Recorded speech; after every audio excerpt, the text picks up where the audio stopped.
Want to study Japanese language? Visit our Facebook page at Plastone School. Or you can click the link in the description. Sign up now and create your future with us.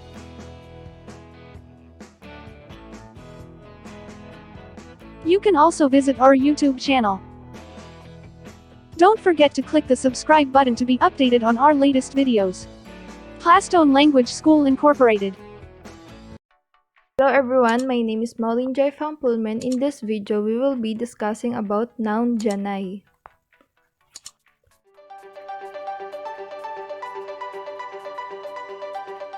Before tayo mag-start, make sure you have the following: pen or pencil, then notebook or paper.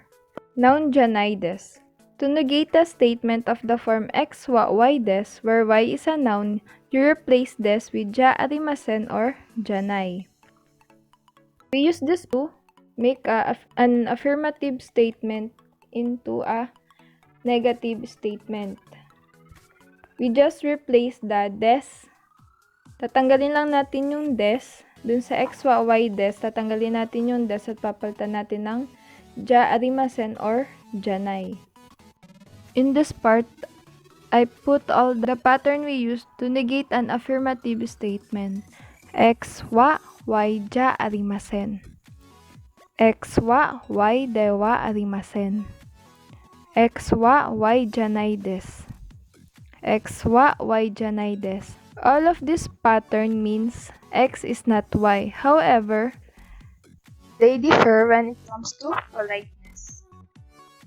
Meaning x, y, janai des is a colloquial and it is used in informal conversation. X, y, ja arimasen is more conservative and commonly used in speech. X, y, dewa arimasen is formal and appropriate for writing. All of this means x is not y, but the commonly used is x, y, ja arimasen. In our first example, may isang wa gakosei desu. May is a student. We will negate this statement. May isang wa gakosei dewa arimasen. Which means may is not a student. You just replace the des with dewa arimasen and the statement becomes negative. Our second example is Karen sang wa isha desu ka? Karen sang wa isha desu ka? Is Karen a doctor? Doctor ba si Karen sang? Ngayon, pwede na nating sagutin siya ng negative. Kasi alam na natin yung noun dewa arimasen. So, ang sagot natin dito is iye Karen sang wa isha ja arimasen. Meaning, no, Karen is not a doctor. The third example is kore wa hon desu ka? Is this a book? Sore wa hon ja arimasen. Meaning, no, it is not a book. Ngayon, paano kung gusto mong isagot kung ano mismo yung bagay na yun? Doon papasok yung sore wa noto desu.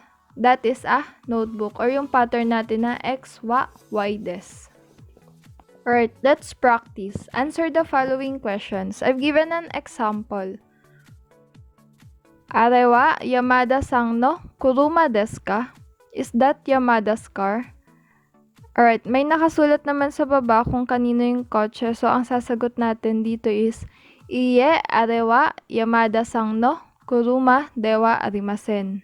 Ngayon, kung gusto mo sabihin na kay Yamamoto-san yung kotseng yun, so pwede mo ding lagay na are wa Yamamoto-san no kuruma desu.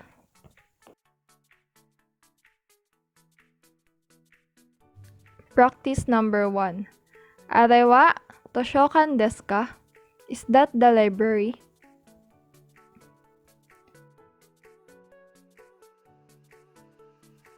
Our answer is iye are wa toshokan ja arimasen. No, it is not a library. Kasi may nakasulat naman na post office. Kung gusto mong ilagay na post office yon, ang sasabihin mo lang is Are wa yubin kyoku desu. Okay, next. Nihonjin desu ka? Are you a Japanese?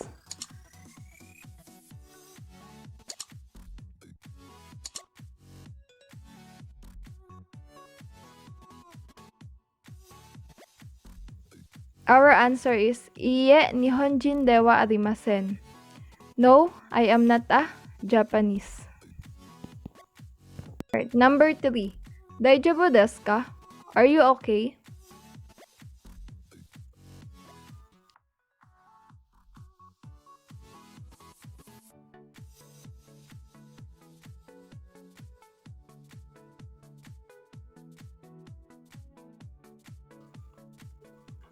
The answer here is